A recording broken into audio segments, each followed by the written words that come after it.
Alright, perfect. Welcome back, everyone. Just chilling on the intermission here as we wait for Portal 2. Honestly, I love Portal 2. There's not many first-person shooter puzzle games that actually do it really well. And I'm an old boy. I was around when Portal 2 was being made. And what I'm trying to get at is I remember waiting for the launch of this game where Valve had the alternate reality game going on, the different puzzles on their website and video links and stuff, and people were trying to crack Ratman's code. And then it ended up being that, if you played specific games, it would unlock Portal 2 faster. And really, everyone had a lot of fun, but it just all ended up being so the PC version launches at midnight, just like the console versions. But it was an amazing, week or two before the game launched. And then, the actual game came out and mine was blown with all the different liquids, the jumping one, the sliding one, all that, like Portal 2. Just so many really good memories with that game. So I'm really excited to see the speedrun, as I have not seen a speedrun of it, surprisingly. I've seen Portal 1 speedruns, but not Portal 2. And what's actually also amazing is that it's during, right now, SpeedDocs, a speedrun event that is supporting Save the Children. And the event has already raised $2,246. And it started on the Friday. Now, today is the last day, but only of this weekend. There actually is a second weekend that will be happening here. So, tomorrow you'll be going to work. You'll be feeling good, like, man, that's SpeedDocs weekend 1. I wish it still kept on going. And then you'll be like, oh, wait, it's happening again this weekend. And if you're Canadian, actually probably American too, it's a long weekend. I don't know. Seems like a pretty good way to spend the weekend there. So now you'll notice, if you're watching, on deck is Paper Mario Glitchless. And then right underneath that, under incentives, it says, bring Luigi to the castle party. Now, if I take a quick look here, it does show that we're $159.89 out of the $269 needed to reach that incentive. So, we do have some time. I believe there might be a little bit of time before the run, maybe not. Hard to know. I don't know the speed run, unfortunately. That's why I'm here to watch it. But, get those donations in. If not, that's okay. Just chill, enjoy the runs, tell 2 friends. Just, stick around as we get set up for Portal 2 single player.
Alright, and I have just gotten word that our Portal 2 runner is pretty much set up, so this is now the moment to grab a snack, maybe learn a little bit about the charity, but I'll be seeing you very momentarily.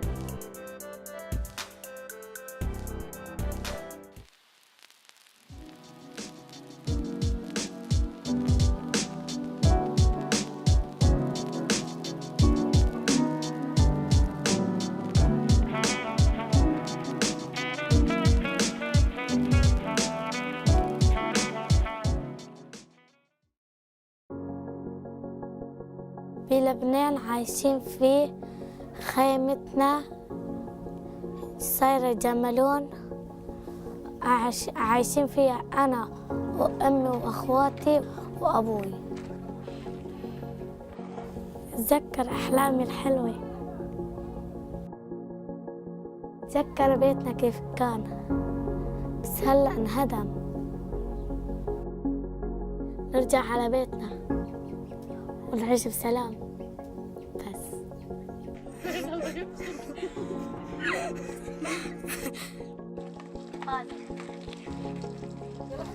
لما جينا رحلنا لهون صار حالتنا ضيقة كتير. أنا رحت أشتغل بالاستيراد، صار الزعران بعيطولي بيقولوا لي أنا بعطيك مصاري وتعي معي. شغل في زعران بيلطشونا بالمدرسة، ما في حدا بيلطشنا، في استاذية واستاذيات.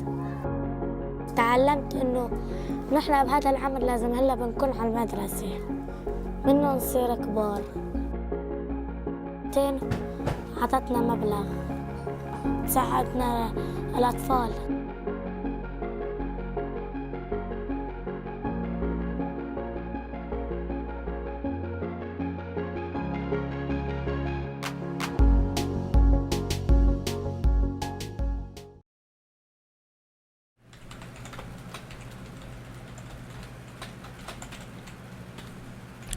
Alright, hello. Welcome everyone. We do have the run of Portal 2 single player by UrMomPlebLol, or is it LOL? That, Either. that might be either? Alright, good to know that I said it both ways, so I'm covered both ways. And on commentary, it does look like we also have Fridge. Hello. So I'm gonna let both of them kind of take it away as we start this speedrun of Portal 2. Alright, so hello, I am your mom pleb lol or LOL, either one. I'm gonna go ahead and unpause and start the timer because this game starts with a 5-minute cutscene about. So the timer will start when I gain control, so in about 3, 2, 1, now. So, this game, the main form of movement, you'll see me jumping around like this. That's, if you're familiar with other Source Engine games, that's bunny hopping. Fridge, could you explain more movement things while I go through this boring cutscene I've done many times? So a bunch of the movement pieces that are in Portal 2 is you'll see him sometimes look towards a wall and hold W and A. That's going to be called wall strafing. That gives just slightly more speed. It gives around 80 more units per second, which is about 1.5 times the speed of the normal walking player. And then other times you'll see him look away from the wall, holding either A or D, depending on which wall, and he'll just be hopping across the, hopping along the wall. That's going to be called speed wall strafing. Okay, it's only used a couple of times in the run, but it's the best way to gain a lot of speed. So, now that I'm out of pretty much the only part of this cutscene that I really need to pay any attention to it, bunny hopping, the way it works, normally in mini games you'll be holding W to move around, but as you can see that's not particularly fast.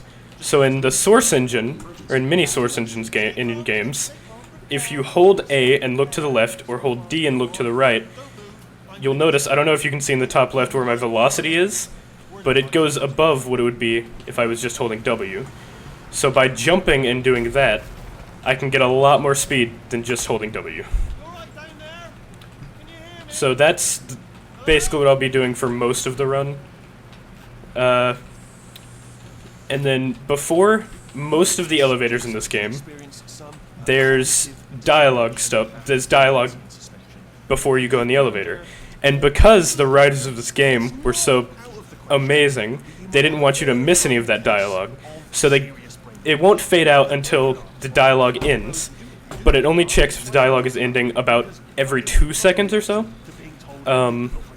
So you'll see me waiting before elevators, so that as soon as the dialogue ends, it's fading out, and I save about half a second in every elevator, and that builds up over the mini elevators in this run. Okay, you know what? That's close enough. Just hold tight.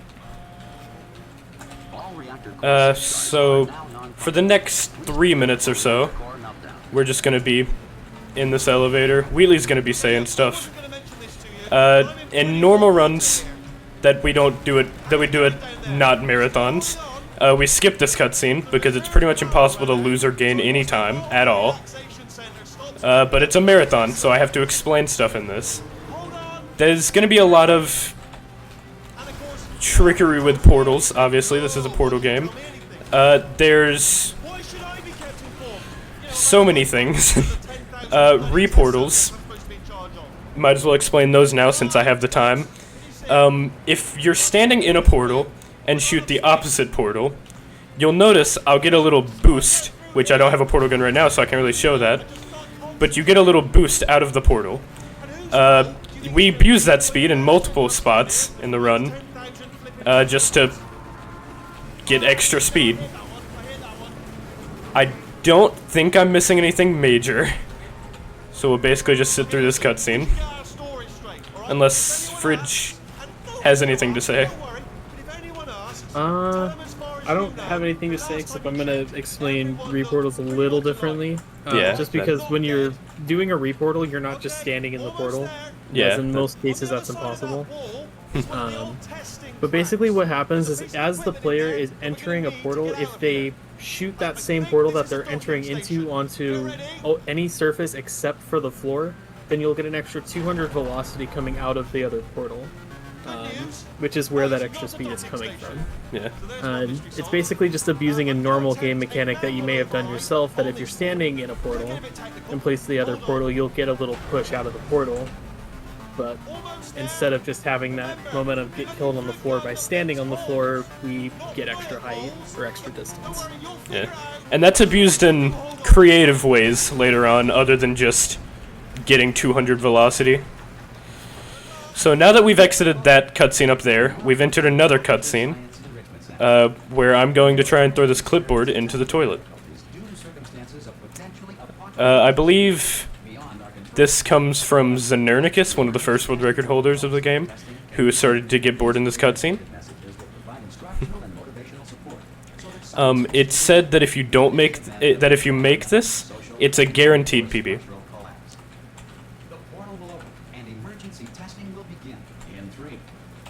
Okay, so this won't PB. It's impossible now.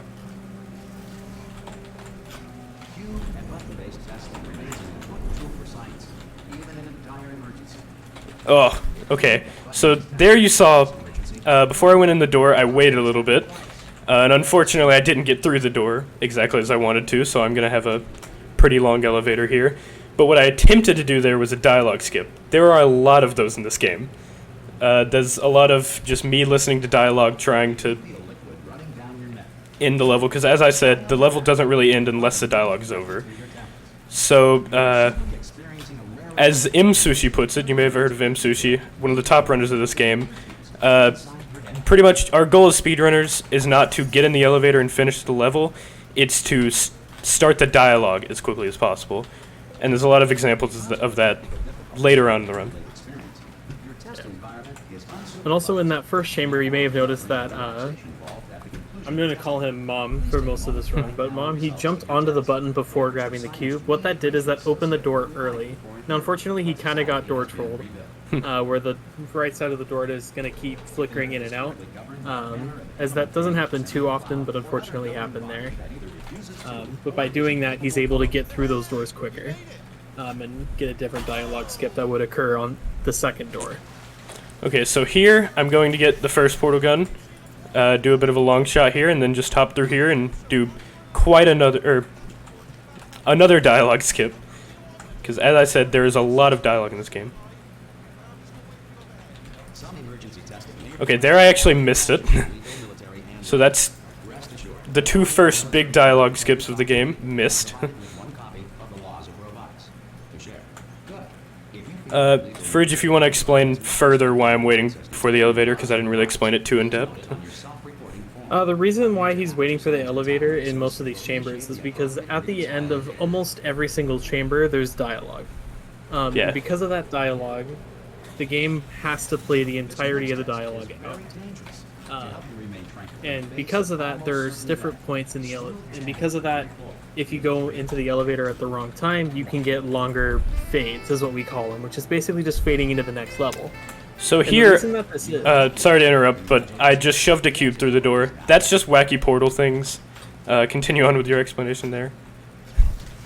But yeah, with elevators, basically there's a check in every single elevator shaft that, for most elevators, is about 2 seconds long each, checking if the dialogue is ended. And if the dialogue has ended right before those checks, that's considered a perfect fade. But for levels later on in the game, that time save, if you go at the wrong time, you could lose 5, 6, 7, 8 seconds in a single elevator, which is definitely not good if you're on a good run. So some people relate it to the frame rule system. If you've played Super Mario Bros., it's pretty similar in concept. Pretty much every once in a while it checks if the level's over. If you line up perfectly ending the level with that check, that's good. Here I'm gonna try and walk over this button in a pretty specific way, and it's gonna stay down. Do we know how that works? Or is it just something? So the way that button sticks work is that this can't be done. First thing, it can't be done on every single button in the game, as it would make speedruns a lot faster if we could. But the reason why that one in particular gets stuck is because the action that the button is relating to is considered a pending action.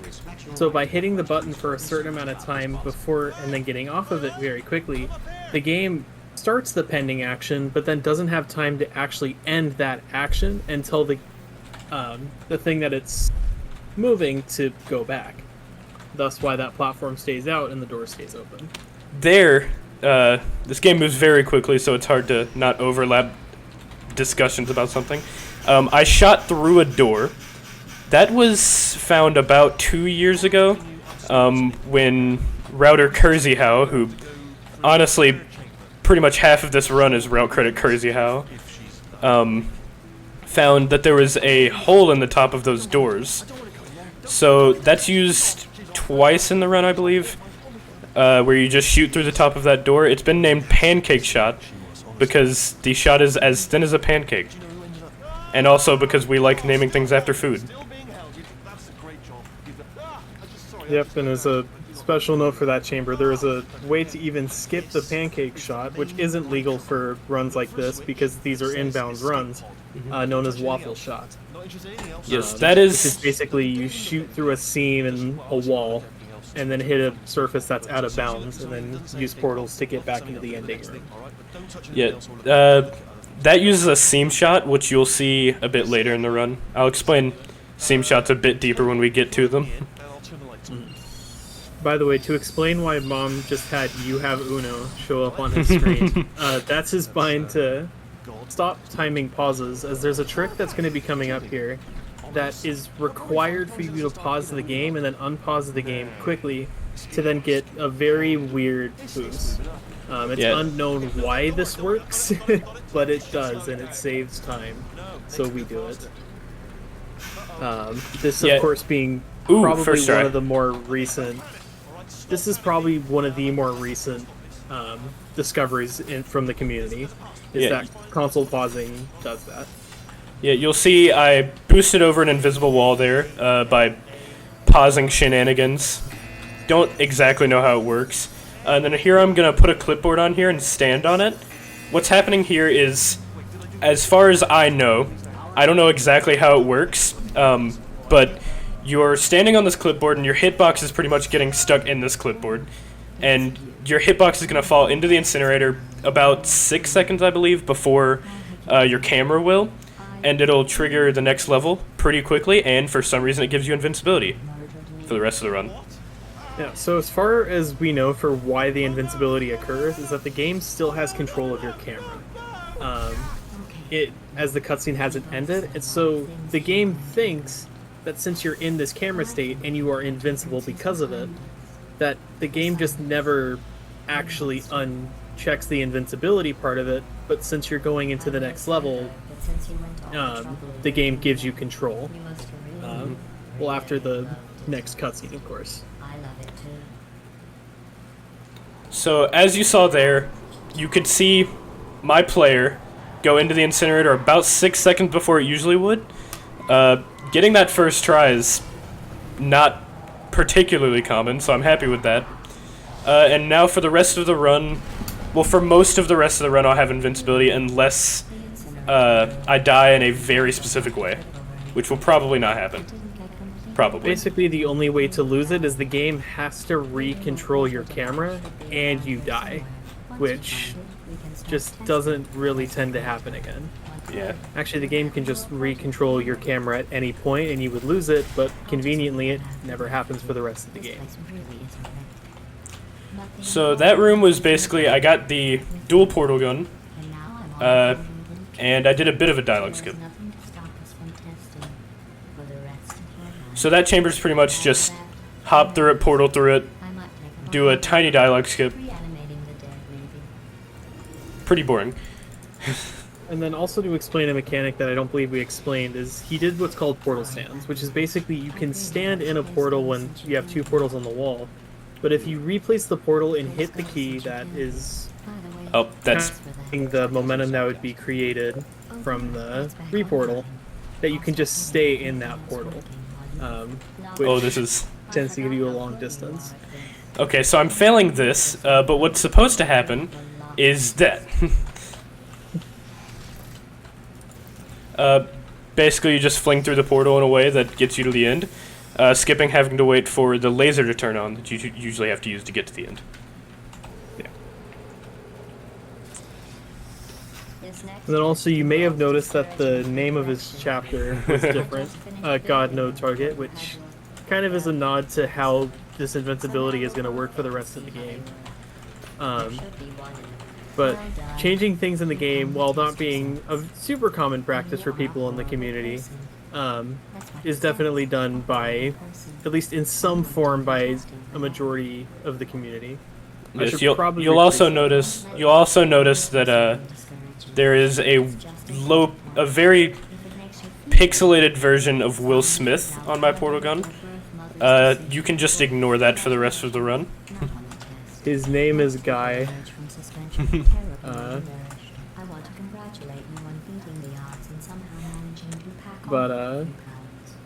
Yeah, most players have their portal gun changed, as that's kind of considered just a main personality point for players. Like, you can tell who a player is most of the time just from their portal gun.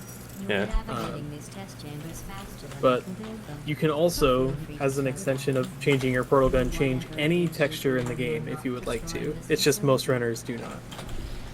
So right here, can you explain what I'm attempting to do here? This is a bit of a hard trick, so... Okay. So this trick is named Wetmaker. Basically what you're doing here is you're throwing the cube out in front of the portal and then doing a re-portal to then give you enough momentum to get you and the cube over to the platform. Ooh, that was close.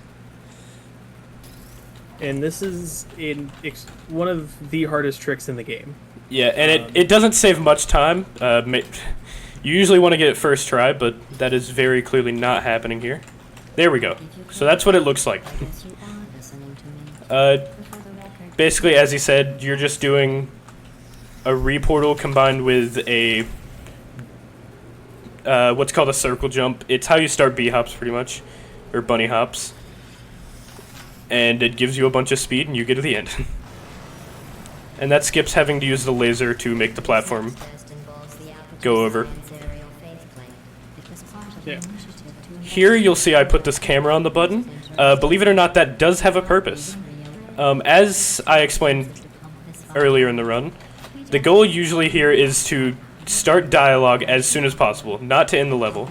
And for some buttons, for some reason, putting any item on it triggers the dialogue. So there I put the camera on the button as quick as possible to start the dialogue, and then I go get the cube and put it on the button. Because anything can activate dialogue, and only cubes can activate the buttons. Yeah. Why? I don't know. I believe the reason for that is because the game only checks if a prop is hitting the button, a prop being a camera, a prop being a cube. So the game just simply put can't tell the difference between the camera and the cube for dialogue, but obviously it can tell the difference if it's a cube to activate said button to open the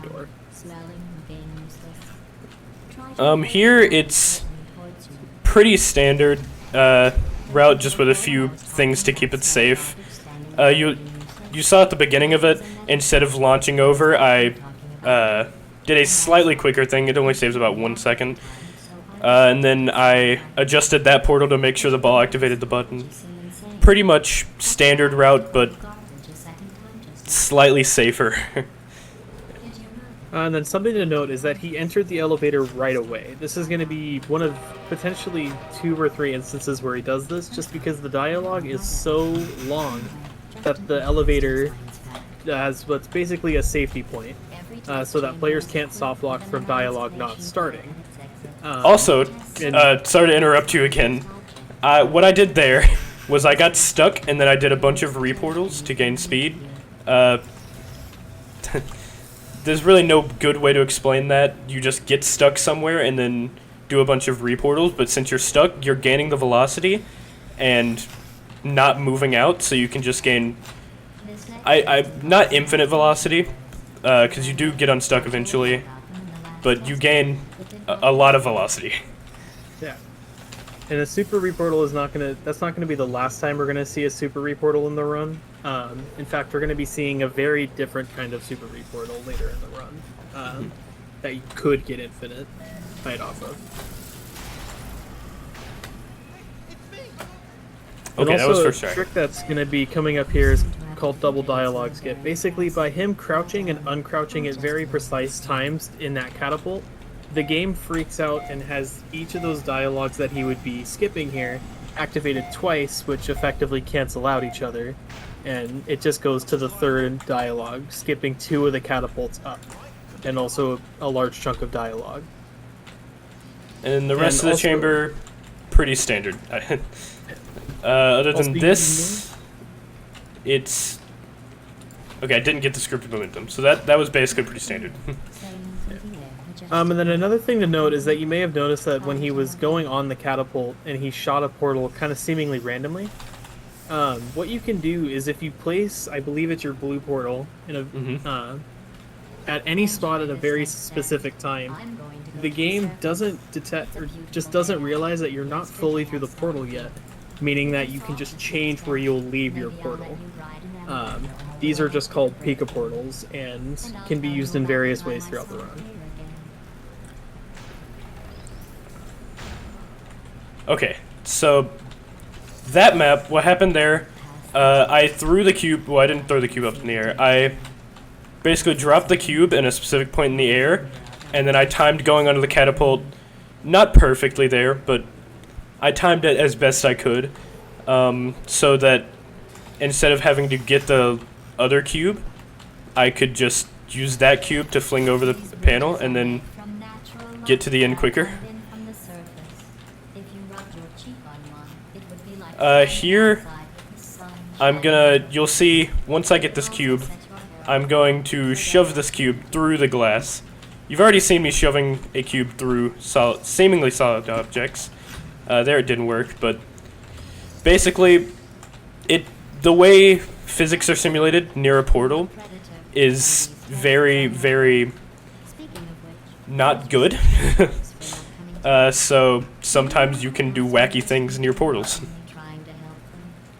Basically, imagine a portal as a rectangle, because with every portal, instead of it being a perfect oval like it's shown, it's actually doing a portal that's the size of a rectangle. And with this, it can give props some very weird physics, entering into what is called the portal bubble, which is the entirety of what you can go through portal-wise. And you'll see here I'm trying to hop through these doors before they close. I got a second try there. That's not bad. And then I'll fling to the end. That was a combination of some fast portaling and a reportal. This game moves very quickly, so Yeah. sometimes it's hard to explain things as they happen. This next test involves turrets. This chamber is the first chamber with turrets, and you'll notice that a lot of them I'm just letting shoot me. That's because of the trick I did way earlier in the run, where I put that clipboard on the incinerator. That, as I mentioned earlier, gives me invincibility, so I can't die from these turrets.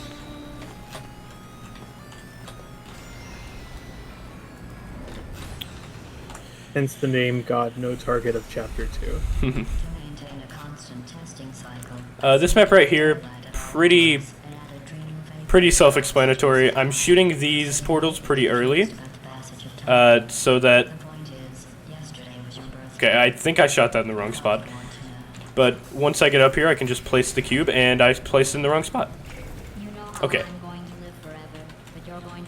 But you shoot those portals while you're in there, because that's a bit of a small cutscene, and you're able to. Pretty boring map. And also to note that at the ending there, he did a little bit of a glitch called laser switch glitch. This is basically because of how lasers are coded. You can do multiple actions within what are known as ticks, which is basically just how this game deals with time. And if you activate everything that is needed for an ending area, specifically lasers and laser related items, then it'll open for you, as long as that you're against the door, because if you're against the door will stay open as to not crush the player. Which, if you've ever played co-op, you'll know it does not work the same way in co-op, because you can be crushed by doors in co-op. This is true.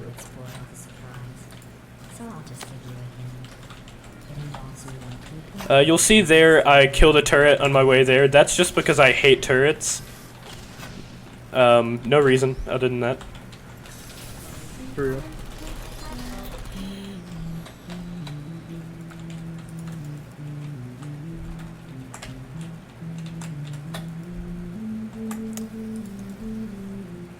This is pretty much the part of the run where most of the chambers were just doing them fast intended.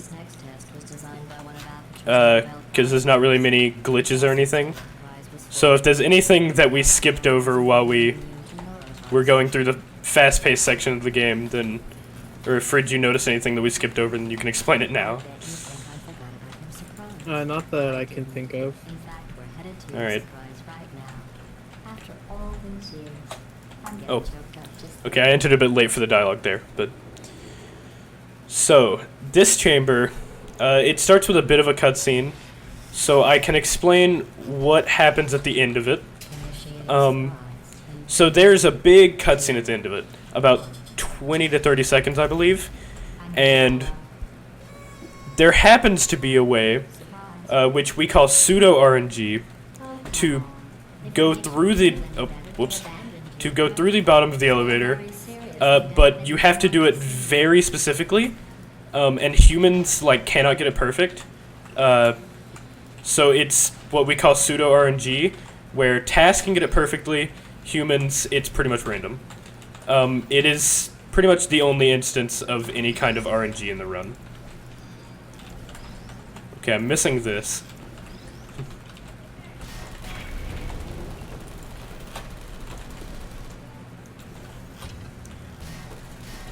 So, as I described here, I'm going to be setting up in the elevator in a pretty specific way. Oh, whoops. And then if I get this first try, I'm basically a god at the game. Okay, yeah, so as expected, You saw I kind of glitched through the elevator a bit there. That means I didn't really do anything wrong, it's just the game being bad.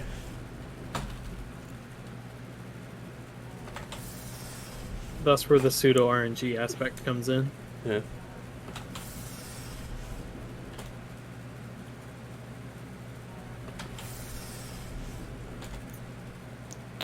Fridge, can you still see my game? I can through the main stream, Okay. but I should be okay for a bit. Okay, so yeah, this stream, or this, sorry. This trick is generally hated by the community, because of, as you can see, it's not exactly consistent, but it just saves so much time that not doing it would it's pretty much not an option. Hey, how's it going? Try holding S a bit longer. Yeah, I got through it. You know the old Okay, formula. cool. Comedy equals tragedy plus time. And you have been asleep for a while. This chamber, I'm gonna do some, I'm gonna do a fling at the beginning here, just to get over here slightly quicker. So I guess it's actually pretty funny when you do the math. And then I'm gonna place this cube in a specific way, to where when I get this other cube and make the laser hit it, it should hopefully activate everything I need to just fling to the end. And it did. Okay. That can be a bit inconsistent sometimes, Came up with a solution. which is why a lot of people don't do that route. And honestly, I probably don't need to do that route, but I enjoy the route. So this map is triple laser. It uses the laser switch glitch, as Fridge explained earlier. This next test I'm just gonna shimmy this between 3 of these, and then I'll do it again to start the dialogue, and the chamber's over. You might recognize that chamber. It's one of them. Oh. It's one of the more recognizable chambers because of, as I mentioned earlier, there's a router Kurzihow. He is obsessed with that map, and it's become a bit of a meme both inside and outside of the community.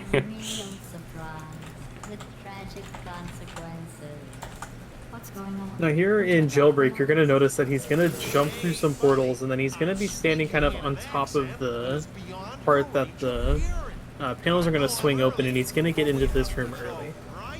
With that, he's going to be able to open these back doors early and jump out of that room about 5 or 6 seconds early, as well as also give him a bit better of a hop pattern going into the next piece. Yeah. This next part of the run, a lot of it is just good bunny hopping. Bunny hopping is a very big part of getting good at this game. If you're not good at bunny hopping, you're just not good at, like, you're not going to be able to be a top runner. It's one of the most, it's one of the biggest skills in this game. There are people who are much better at bunny hopping than I am.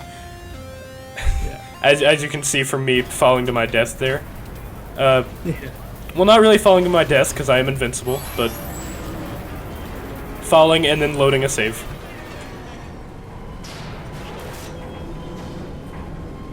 Yeah, as Mom mentioned, you really do need good movement to be up here at the game. Yeah. You could have a run where every single route you do perfectly, and you get every trick that you're intended to do first try, and get, say, a time that's 1 hour and 30 minutes, or a top-level runner could mess up a good amount of his tricks and lose about 3 minutes over the run and still be able to get a sub-hour run. Yeah. The world record for this game, I am nowhere close to holding it. I'm about 20th, I think, last time I checked. The world record for this game is 57 minutes. In 57 seconds. Mm-hmm. Great By number. Can't Even. He is much better at me than this game, or in this game. Just not particularly. He doesn't particularly do any different routes or anything than me. It's just all about the movement. His movement is better than mine. He's more consistent. This game, pretty long. A lot of it is just consistency. You'll also notice at the beginning of this chamber, probably should have mentioned it while we were back there, I jumped on some rails on top of the chamber. That actually skips a bit of a cutscene, as well as Wheatley turning, or not Wheatley turning the lights off, GLaDOS turning the lights off. That's called flashlight skip, because after those lights go off, your only way of seeing is Wheatley's flashlight. But we cheat and just turn the lights on. But it's not cheating. Yeah. Because we decided it wasn't cheating.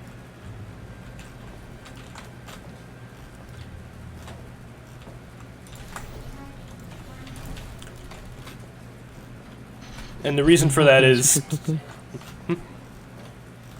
Perfect. So, I think it's just super awesome that we already have $2,246.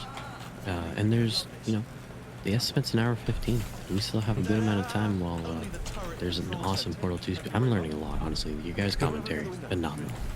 I'm having a blast, but, you know, if somebody does want to donate, the perk of beyond the fact that you're helping save the children is that I also get to read it. And then we can all have some fun. Back to you guys.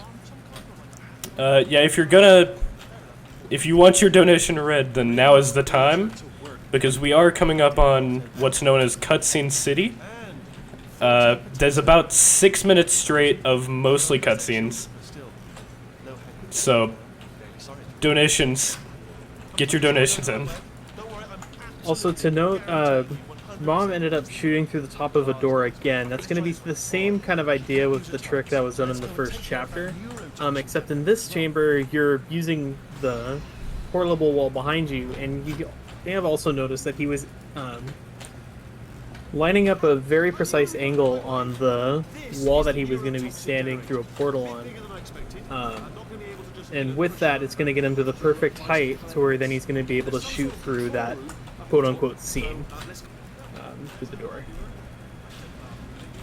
Okay, this chamber, it's all cycle-based. I believe... I don't know how good this cycle is. Okay, that is... Okay, that's pretty much the ideal cycle for me. There are faster cycles, but that's the cycle I was hoping for. And now we enter another big cutscene. So if there are any donations or anything you want to say, then now is the time.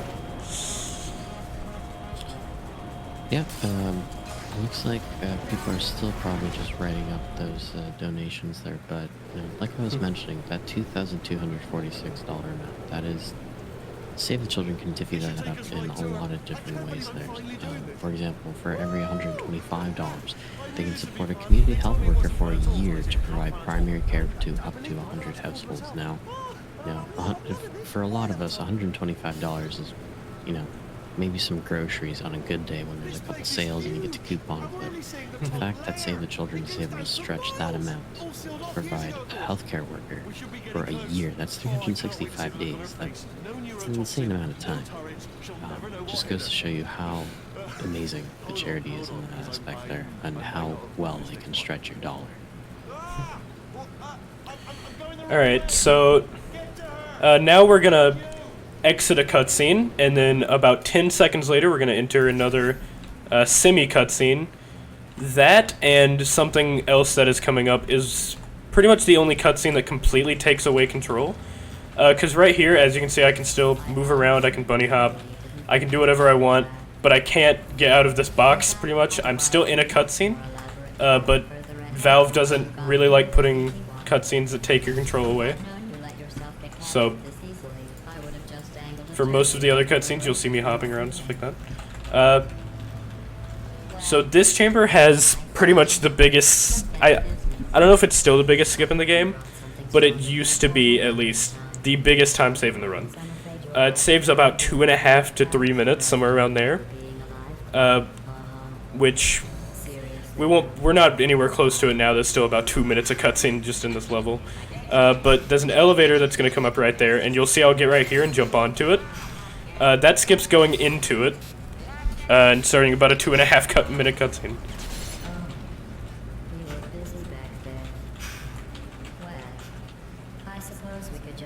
For the next about I believe 5 minutes. There's nothing very action-packed in this game. The way this game is structured, there's a lot of... it's a puzzle game, but the story kind of comes first because there's a lot of waiting around. There's a lot of waiting for dialogue, which is good for a casual playthrough, but for a speedrun it can get boring in this part of the game, so I'm pretty much just going to be trying to hop around, balance things on my head, do just random things to try and keep myself and you entertained.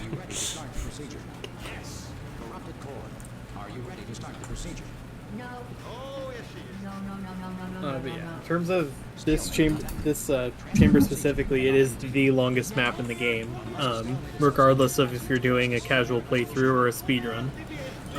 Where if you were to do it casually, it's still gonna go about 7 minutes, which is an incredibly long time. Alright, so as I mentioned earlier, I'm going to line up right here, and I'm going to look at GLaDOS, because if I don't look at GLaDOS, her dialogue doesn't continue. And then, after this whole core transfer happens, you'll notice... Okay, so this will open up, and an elevator will start coming up, and at a semi-specific time, it's not too precise, I'm going to jump onto the elevator, and it's going to start a small cutscene. But it's nothing compared to what the cutscene would be if we didn't do this. It would add about 3 minutes if I didn't do this skip. So I'm gonna listen for a small cue here, a sound cue. Okay.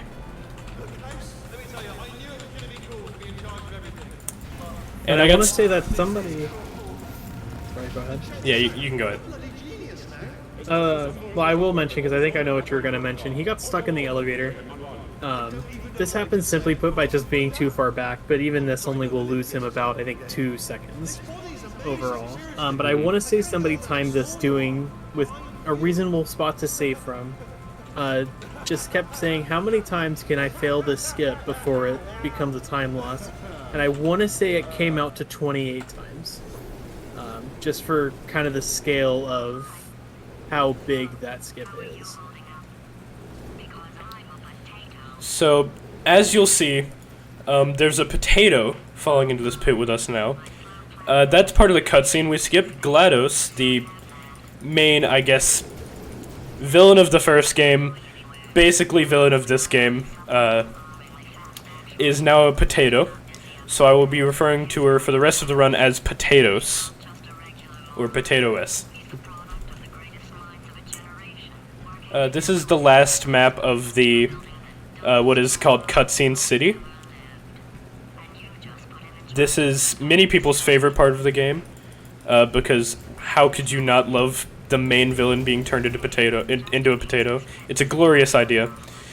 After this, there's going to be a lot more bunny hopping, and then once I get through that, it gets very good.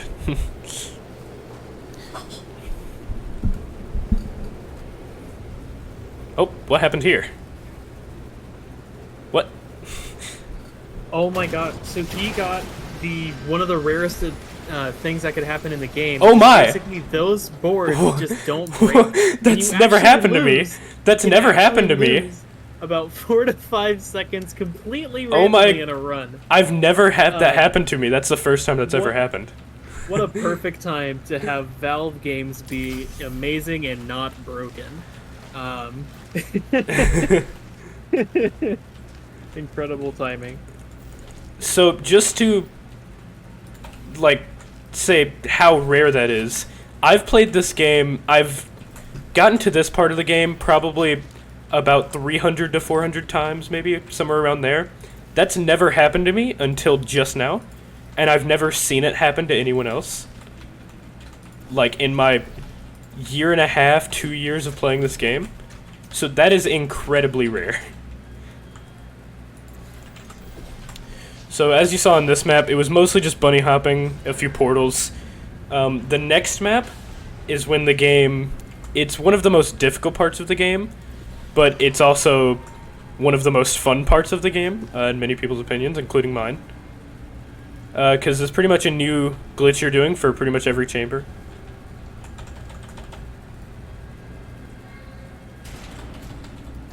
So right now we're loading into the map Cave Johnson, which is ironic because I don't believe we ever actually get to the part with Cave Johnson.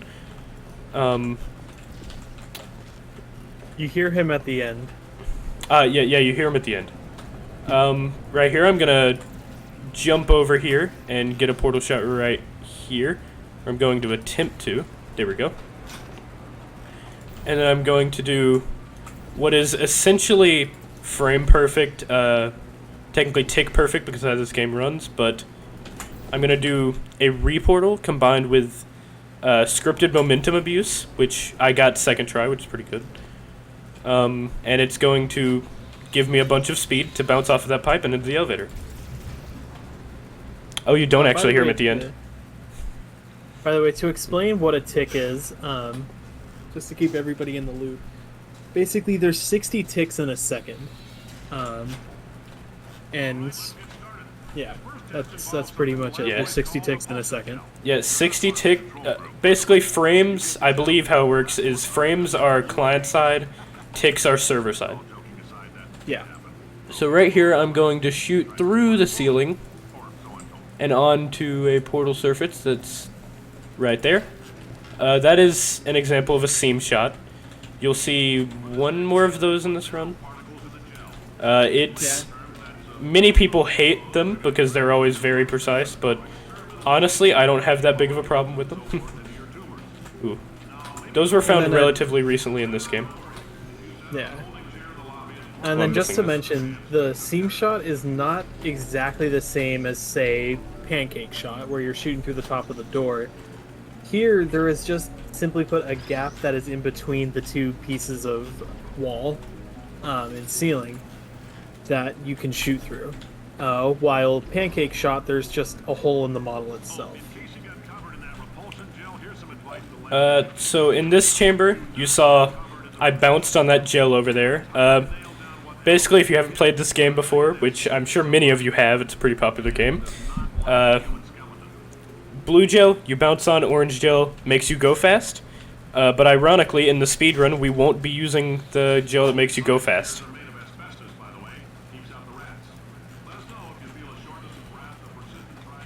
Because everywhere that it's used, there's pretty much fast ways to get through it. Here I'm going to press this button to make the blue gel get through it, or start going out of there. And I shot the wrong portal there, so I'm going to load a save. Okay, I'm going to load a different save.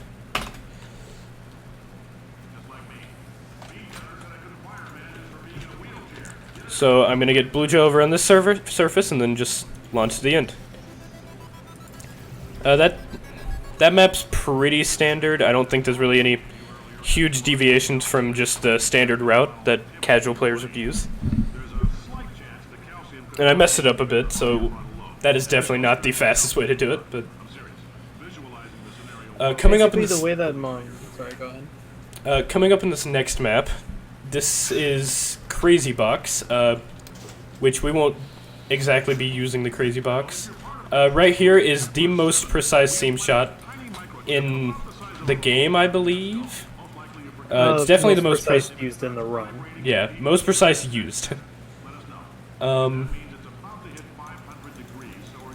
So getting this quickly is difficult. Oh, okay. So that was pretty fast.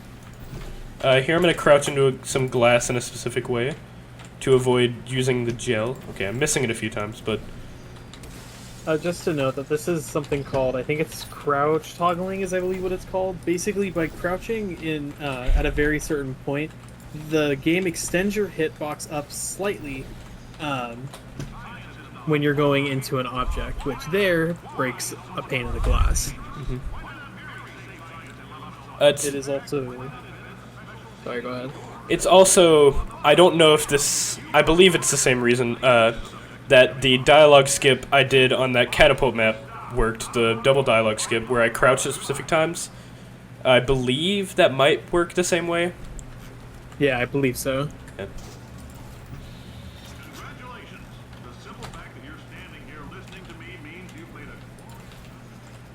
So, and if you know anything about the plot of this map, is usually this is where we would regain any connection with GLaDOS, aka Potatoes. But we're going to be doing a fun fling that really isn't that difficult to find even in a casual playthrough. And overall just considered a slight oversight by the developers in terms of how just flinging works. And you're just never going to get potatoes. Ooh. Yes, it's quite an easy fling, but sometimes this will happen. Okay, I thought that one was going to work. I think you need to shoot your portal higher. Okay. So, yeah, my portal was too low. Okay, so that was 100% user error. I was shooting that portal a bit too low, so I wasn't getting over this. There we go. That's what it's supposed to look like. And then in the next chamber, I will magically have a potato on my gun. Yep. In fact, if you notice, he actually won't have the potato at first going into the chamber, but then the gun will just kind of spawn twice, and you will have the potato gun. You'll notice when I entered this map, it said that I have comm gold in this map. I don't think I still do. Not anymore. But at the time I did. Yeah.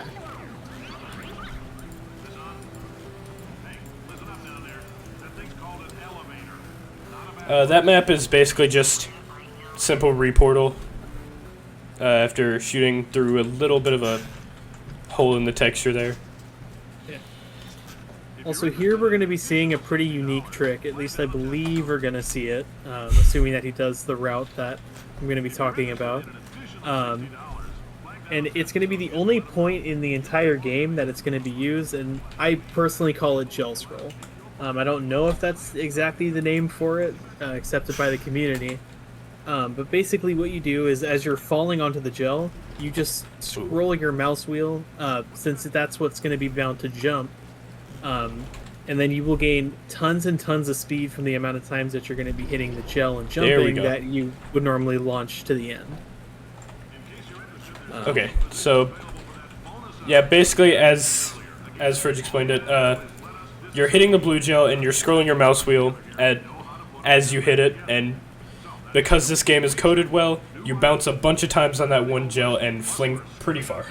I flung a bit too far that time, but yeah, hence why he went to the end of the catwalk to trigger the dialogue.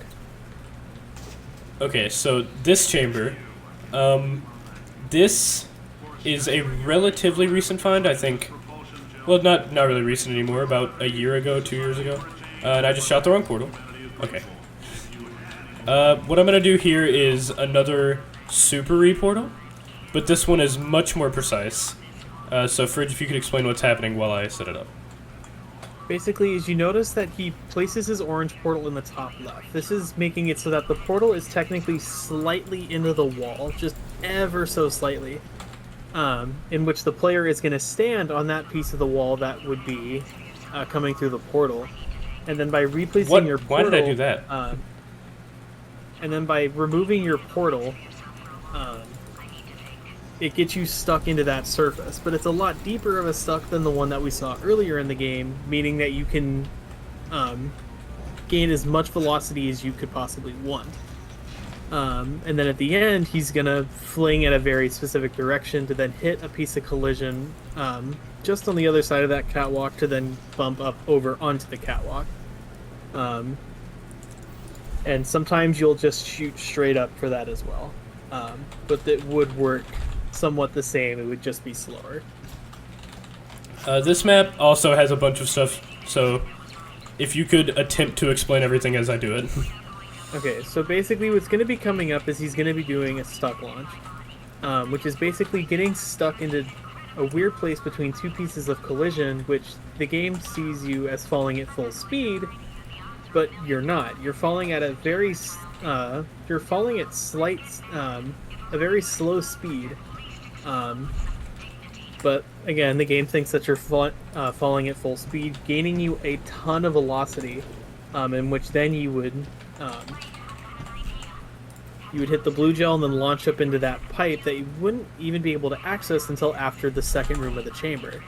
And then he also, falling down, ramps off of that slanted piece of surface, falling onto the bottom of the, falling onto that bottom floor surface. Now he's going to be doing another super reportal that is going to be slightly similar to Lemonade. However, he's going to be getting stuck into the ground, using the same virtue of he's getting stuck on the railing that his getting stuck on a railing that he's standing on, going through that blue portal, meaning that he gets stuck in the ground before the portal gets shot. But then once he shoots away the portal, the game pulls him even further into the ground, being able to do the super reportal. Hopefully that made sense. 3gel says a lot happened. Yeah, it's a very complicated chamber. So just ignore the SV cheats one no clip thing. That's not cheating. So right here, this is not exactly a cutscene, but it doesn't really matter how fast I go through here. The door opens at a specific time, and then after this door opens, I'll be throwing a cube onto a button. Not gonna say anything more about that. The cube hits the button, and I'm pressed up against the door. So, as he explained earlier, if I'm pressed up against the door when the cube hits the button, which I was not, then it'll just let me through. And why is my save over here? Then it'll just let me through, and I won't have to wait through a cutscene that usually starts here. Yeah, cube throw being a very interesting trick. Probably at least the second most hated trick in the game. Just because it can be kind of finicky. Right here, sorry to interrupt again, but I'm going to be doing something. Okay, I was attempting something that's only done in individual level runs, but I decided to try it just because. The chances of that happening are like very, very rare, but decided to go for it just because it's a marathon. It would be very cool if I would have gotten it. Basically, what would have happened there is due to the Source engine being an incredible game engine, for whatever reason, you'd gain a ton of velocity and then shoot upwards to then skip the elevator. But unfortunately, it didn't happen here today. Yeah, right here it's pretty self-explanatory. Just be hopping through the chamber. And I'm going to do a small dialogue skip here. Can I hop in quickly, boys? Yes. Go for it. Perfect. We did actually get a $15 donation from Anonymous with the comment, "Complete Portal 2 run. I really hope the potato makes it." Now, no spoilers, but they might make it, they might not. You gotta watch till the end of the run to find out. And that $15 amount is actually really awesome, as if Save the Children decides to split it that way, $10 actually is enough to feed a malnourished child with a nutrient, basically like a really high protein energy bar for like a week. So that's pretty awesome. Thank you for that donation. So right here, you'll notice I am going to fly. Fridge, if you want to explain how that works, because it's a bit odd. So basically, this is the trick called CFG, Crouch Fly Glitch. And how this works is that when you enter a funnel, the way the game gives you flight in that funnel is it just ticks a certain thing to 1. But if your velocity is at 0, and it has to be at 0 when you crouch, the game then ticks it to 2. And then by uncrouching, the game doesn't take away that second tick, meaning that if you leave the funnel and the game down ticks the funnel counter by 1, your funnel count will still be at 1, meaning that you can effectively fly. This can then be taken through every chamber as long as you still have flight at the end of it. Being kind of the main piece that you're going to see for the rest of the run. Yeah. Is that Miss you it, will be dog. flying everywhere. Yeah, for pretty much the rest of the run, I'm going to be gaining and losing fly as I go. Pretty much up until the last map. Because obviously the chambers were not made to be done this way. So they didn't really take into account all of the skips that we can do with it when they made the game. So there's a bunch of fun tricks that involve flying. And by fun tricks, I mean jumping and flying to the end of the chamber. Yeah.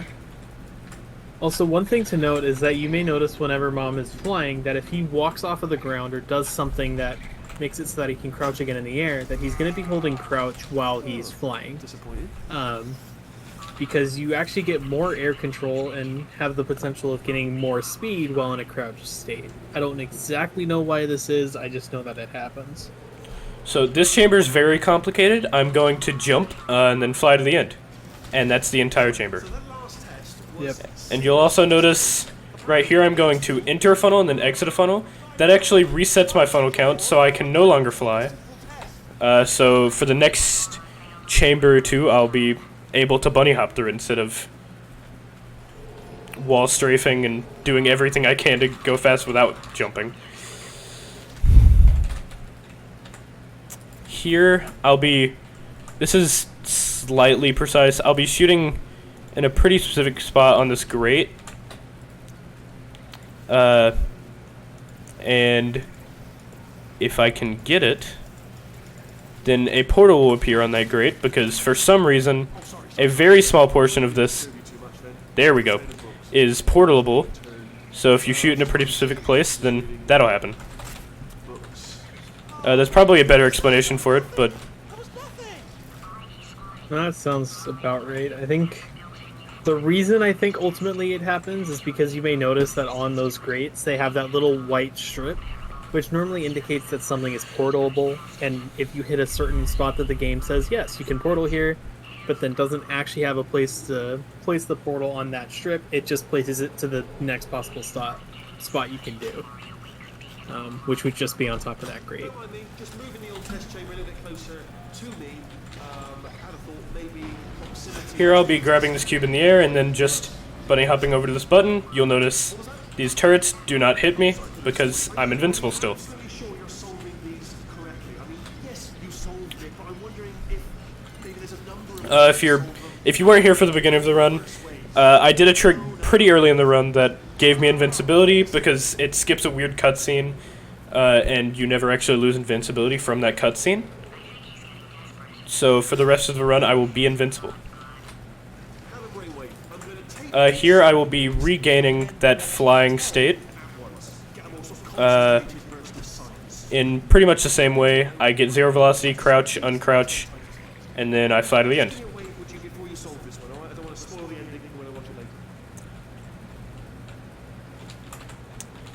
Oh, oops.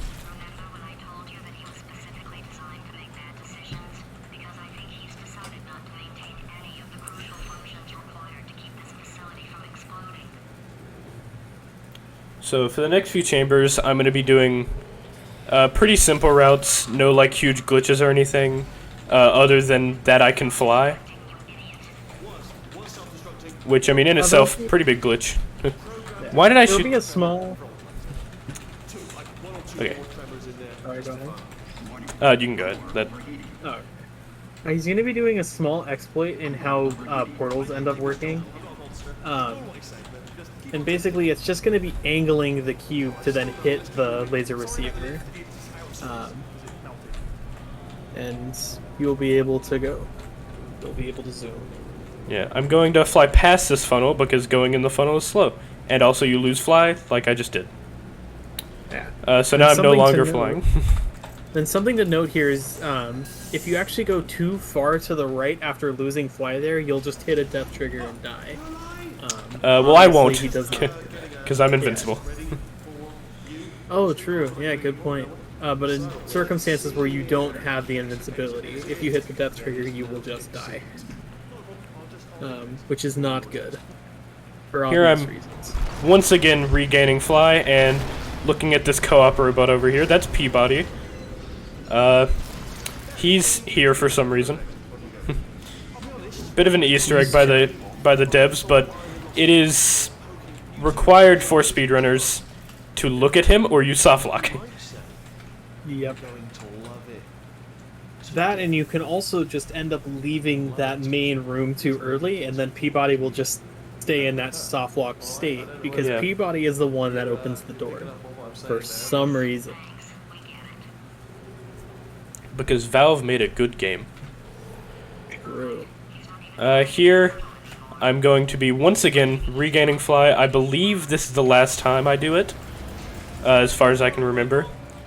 And I'll be keeping this until the last map of the game. 3 more chambers to your big surprise. Well, until the second to the last map of the game. Well, yeah.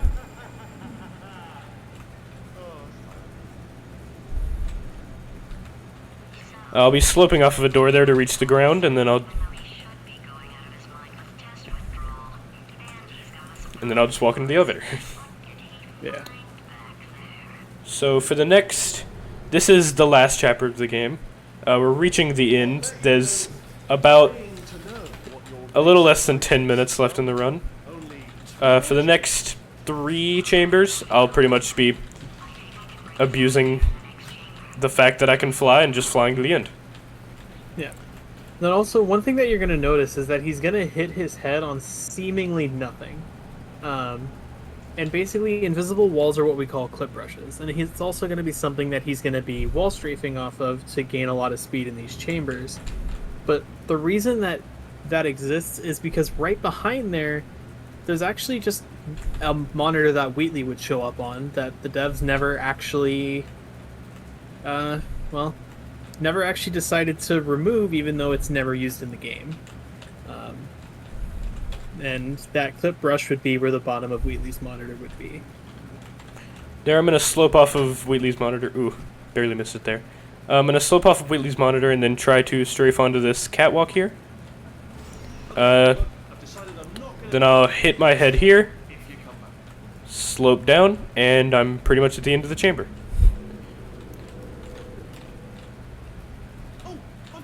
Right here, this can kill you if you don't have invincibility, but once again, I have invincibility because I got the semi-inconsistent trick at the beginning of the run.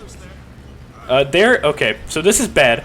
I reached 300 velocity. Fun fact about this game, when you reach 300 velocity, you lose control. As you can see there, I couldn't turn. All I could do is just wait until I hit something. There's moments in this game. Sorry if the game audio is a bit loud. This part of the game is unreasonably loud. There's parts of the game. Oh, I'm going down very slowly, but this still works. In certain parts of the game, if you go above 300 velocity, you can just soft lock and keep going forever. Unfortunately, there I hit the door, so I'm gonna have to go around this pipe. But so you have to be very careful in this game about. And I did it again. As I was saying, you have to be very careful in this game about not going over 300 velocity, because that is very bad when you have no ground or wall around you. And this is also a great exhibition of that invincibility that he has. He has about 10 turrets that are shooting at him, and none of them actually kill him. Now, you can still do that trick using insane movement without the invincibility, but it is extremely difficult. This is the final chamber where I'll have this flying ability, and it's also the second to last chamber in the game. So I'll be entering this funnel once I get to the end of it, which, as you've seen before, loses fly, so now I can bunny hop to the end.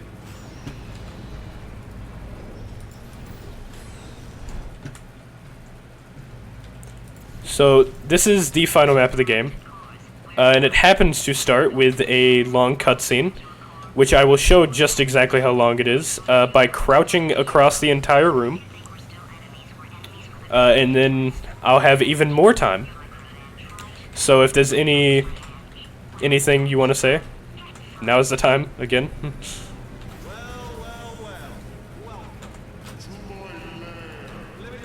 Personally, I just want to say that this is like a really epic run, and I'm glad that I was able to be the host during it, because I'm thoroughly entertained. I think everyone else is too. It's really awesome. Thank you. So as you can see, I'm just waiting for Wheatley to shut up and start throwing bombs at me. And this cutscene takes so long that I can crouch across the room. I think I could probably do it twice, but I'm not going to risk it. Yeah, it's just once. And then when I reach over here, he's finally going to start throwing bombs at me. I'm going to get his first bomb to hit this pipe so that white gel gets out of the room. The white gel, I'm sure you've seen it earlier in the run, but I didn't actually explain it. The white gel, you can shoot portals on. It is ground up moon rocks. Here I'm going to be attempting something called bomb juggling, where I'm going to juggle 2 bombs. And that worked. Oh, I didn't hit him. Oh my god. Okay, so I did it wrong.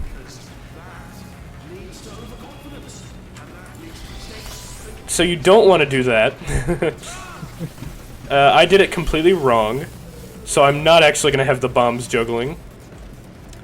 But if you're good at the game, unlike I am, you will have a bomb hit him, and then you'll have 2 bombs juggling right here, and you can hit him slightly earlier with this one. But unfortunately, I messed it up. So instead, I'm going to be waiting for him to shoot more bombs at me, and I'm going to hit him from the bottom.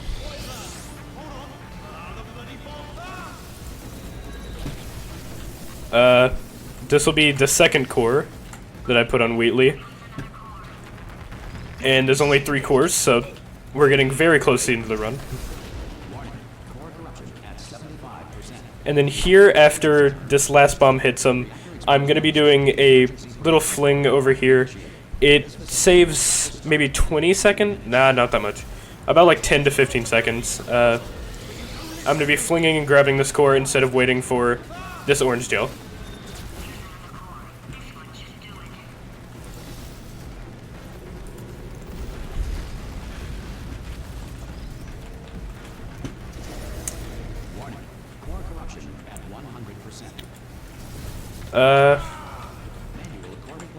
So we're pretty much at the end of the run now. There's only one big thing left, and that is shooting the moon, which you won't actually see me do. There's something here. Honestly, I don't know exactly how it works. I just do it.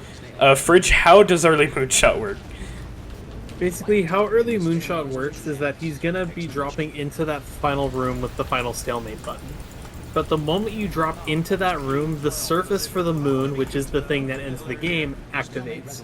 So by placing these portals in a very specific way, and then walking into the portals and shooting at seemingly a random spot on the ceiling, you'll be able to then shoot the moon early.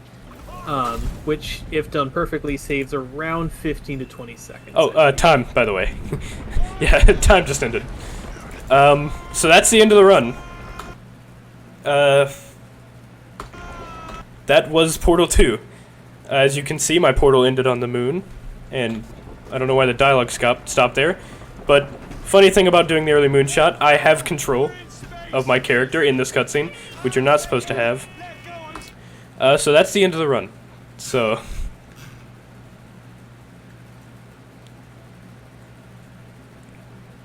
Snark. Alright, that was a super awesome run. Thank you guys again for commentating and running it. We're gonna go jump over to an intermission, and then I'll be right back with you guys.